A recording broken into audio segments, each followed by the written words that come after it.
Fair ಆಗಿ ಹೋಗಬೇಕು. Everybody should get a chance. ಇಂತ ಆನ್ಸರ್ ಮಾಡ್ಲಿಕ್ಕೆ ಬಂದಿಲ್ಲ. ನಿಮಗೆ ಲಾಂಚ್ ಇಲ್ಲ ಈ ಬಿಗ್ ಬಾಸ್ ಮನೆಯಲ್ಲಿ ಇರ್ಲಿಕ್ಕೆ. ನಿಮಗೆ ಬಾಳ ಮರ್ಯಾದೆ ಕ್ರಾಸ್ ಮಾಡ್ತೀನಿ. ರಕ್ಷತಾ ಶೆಟ್ಟಿ ಮರ್ಯಾದೆ ಕ್ರಾಸ್ ಮಾಡ್ತೀನಿ. ಅರ್ಥ ಆಯ್ತಾ?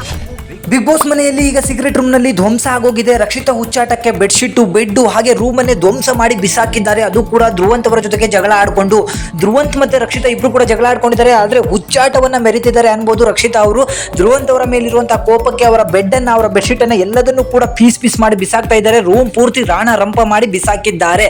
ಇದಕ್ಕೆ ಮೂಲ ಕಾರಣ ಏನಂತ ಹೇಳಿದ್ರೆ, ನಿಮಗೆ ಬೆಳಿಗ್ಗೆ ಒಂದು ಟಾಸ್ಕ್ ಅನ್ನ ನೋಡಿದ್ರಿ. ಅದರಲ್ಲಿ 2 ಗುಂಪುಗಳನ್ನಾಗಿ ಮಾಡಲಾಗಿತ್ತು. ಸೊ ಗಿಲ್ಲಿ ಮತ್ತೆ ರಘು ಅವರನ್ನ ಒಂದು ಟೀಮ್ ಅಲ್ಲಿ ಮಾಡಲಾಯಿತು, ಸೂರಜ್ ಮತ್ತೆ ಕಾವ್ಯಗಳನ್ನ ಒಂದು ಟೀಮ್ ಅನ್ನ ಮಾಡಲಾಗಿತ್ತು. ಆದ್ರೆ ಈ ಅಧಿಕಾರವನ್ನ ಬಿಗ್ ಬಾಸ್ ಅವರು ಸೀಕ್ರೆಟ್ ರೂಮ್ ಅಲ್ಲಿ ಇರುವಂತಹ ನಮ್ಮ ರಕ್ಷಿತಾ ಮತ್ತೆ ಧ್ರುವಂತಿಗೆ ಕೊಟ್ಟಿದ್ರು. ಈ ವಿಚಾರವಾಗಿ ಆ ಗ್ರೂಪ್ ಅನ್ನ ಮಾಡೋ ವಿಚಾರವಾಗಿ ಇವರಿಬ್ರು ಮಧ್ಯೆ ಜಗಳ ನಡೆದು ಅದು ದೊಡ್ಡ ಮಟ್ಟದ ಜಗಳನೇ ಆಗೋಗಿದೆ.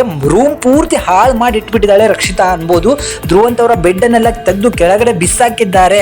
ಸೊ ಇದಕ್ಕೆ ಧ್ರುವಂತ್ ಅವರು ಕೂಡ ಸಿಕ್ಕಾಪಟ್ಟೆ ರಿಯಾಕ್ಟ್ ಮಾಡಿದ್ದಾರೆ. ಬಟ್ ಅದನ್ನ ಇದರಲ್ಲಿ ತೋರಿಸಿಲ್ಲ. ಈ ಪ್ರೋಮೋದಲ್ಲಿ ನೋಡಬಹುದು ರಕ್ಷಿತನ ಹುಚ್ಚಾಟ ಯಾವ ರೀತಿ ಇದೆ ಅಂತ ಹೇಳಿ. ಸೊ ಏನೇ ಆಗ್ಲಿ ಮಾತನ್ನ ಮುಖಾಂತರ ಬಗೆಹರಿಸ್ಕೊಳ್ಬೇಕಿತ್ತು. ಧ್ರುವಂತ್ ಅವರು ಹೇಳೋದು ಒಂದೇ ಮಾತು, ಕಾವ್ಯ ಮತ್ತೆ ರಘುವಣ್ಣ ಆಡ್ಲಿ, ಗಿಲ್ಲಿ ಮತ್ತೆ ಸೂರಜ್ ಆಡ್ಲಿ ಅಂತ ಹೇಳಿದಾಗ ಇದಕ್ಕೆ ಬಿಲ್ಕುಲ್ ರಕ್ಷಿತಾ ಒಪ್ಪೋದಿಲ್ಲ. ನನಗೆ ಗಿಲ್ಲಿ ರಘುವಣ್ಣನೇ ಗೆಲ್ಬೇಕು, ಅವರಿಬ್ರು ಒಂದು ಟೀಮ್ ಇರ್ಲಿ, ಕಾವ್ಯ ಮತ್ತೆ ಸೂರಜ್ ಒಂದು ಟೀಮ್ ಇರ್ಲಿ ಅಂತ ಹೇಳ್ತಾರೆ. ಇದು ಯಾವ ರೀತಿ ಆಗುತ್ತೆ? ಇಬ್ರು ಕೂಡ ನಾವು ಸಮವಾಗಿ ಹಂಚಬೇಕಾಗತ್ತೆ. ಗಿಲ್ಲಿ ಮತ್ತೆ ನಮ್ಮ ಸೂರಜ್ ಆಡಿದ್ರೆ ಒಂದು ಸ್ಟ್ರಾಂಗ್ ಟೀಮ್ ಆಗುತ್ತೆ, ಹಾಗೆ ನಮ್ಮ ಕಾವ್ಯ ರಘು ಆಡಿದ್ರೆ ಒಂದು ಸ್ಟ್ರಾಂಗ್ ಟೀಮ್ ಆಗುತ್ತೆ ಅಂದಾಗ ಬಿಲ್ಕುಲ್ ಒಪ್ಪೋದಿಲ್ಲ ಇದಕ್ಕೆ ರಕ್ಷಿತಾ. ನನಗಿಲ್ಲ, ಹಾಗೆಲ್ಲ ಆಗದೇ ಬೇಕಾಗಿಲ್ಲ, ನನಗೆ ಗಿಲ್ಲಿ ರಘು ಅಲ್ಲಿ ಒಬ್ರು ಕ್ಯಾಪ್ಟನ್ ಆಗ್ಲೇಬೇಕು ಅಂತ ಹೇಳಿ ಪಟ್ಟನ್ನ ಹಿಡಿತಾರೆ. ಇದಕ್ಕೆ ಒಬ್ಬದೇ ಇರುವಂತಹ ಧನುಷ್ ಹೇಳ್ತಾನೆ, ಇದಕ್ಕೆ ಹೆಂಗೆ ನೀನು ಒಪ್ಪೋತಿಯಾ, ನಾನು ಒಪ್ಕೊಳ್ಳಲ್ಲ ಇದಕ್ಕೆ ಅಂತ ಹೇಳಿದಾಗ, ನೀನು ಬಿಗ್ ಬಾಸ್ ಮನೇಲಿ ಇರಕ್ಕೆ ಲಾಯಕ್ಕಿಲ್ಲ ಕಣೋ, ನಿನಗೆ ಏನ್ ಮಾಡ್ಬೇಕಂತ ನನಗೆ ಚೆನ್ನಾಗಿ ಗೊತ್ತು, ನಿನಗೆ ಮರ್ಯಾದೆ ಕೊಡೋದು ಲಾಸ್ಟ್ ಆಯ್ತು, ಇವಾಗ ಮರ್ಯಾದೆ ತೆಗಿತೀನಿ ಅಂತ ಹೇಳಿ ಬೆಡ್ ಮೇಲೆ ಇದ್ದಂತಹ ಎಲ್ಲ ಬೆಡ್ಶೀಟ್ ಅನ್ನ ತೆಗೆದು ಕೆಳಗೆ ಬಿಸಾಕ್ತಾರೆ. ಆ ಪಿಲ್ಲೋಗಳನ್ನು ಕೆಳಗೆ ಬಿಸಾಕ್ತಾರೆ. ಅಲ್ಲಿ ಇಟ್ಟಿದ್ದಂತಹ ಎಲ್ಲ ಐಟಮ್ಗಳನ್ನ ತೆಗೆದು ಕೆಳಗಡೆ ಬಿಸಾಕುವಂತ ಕೆಲಸವನ್ನ ಮಾಡ್ತಾರೆ. ಇದಕ್ಕೆ ಧ್ರುವಂತ್ ಅವರು ಯಾವ ರೀತಿ ರಿಯಾಕ್ಟ್ ಮಾಡಿದ್ದಾರೆ ಅಥವಾ ಬಿಗ್ ಬಾಸ್ ಮಧ್ಯದಲ್ಲಿ ಬಂದು ರಕ್ಷಿತನ ಹುಚ್ಚಾಟನ ನಿಲ್ಲಿಸಿದಾರೋ ಏನ್ ಮಾಡಿದಾರೋ ಖಂಡಿತವಾಗಿ ಗೊತ್ತಿಲ್ಲ. ಅಲ್ಲಿ ಏನಾಗ್ತಿದೆ ಅಂತ ಹೇಳಿದ್ರೆ, ಆ ರೂಮಲ್ಲಿ ನಾನು ಹೇಳಿದ್ದೆ ನಡಿಬೇಕು ಅನ್ನೋ ರೀತಿಯಲ್ಲಿ ರಕ್ಷಿತಾ ಅವರು ಹೋಗ್ತಾ ಇದ್ದಾರೆ.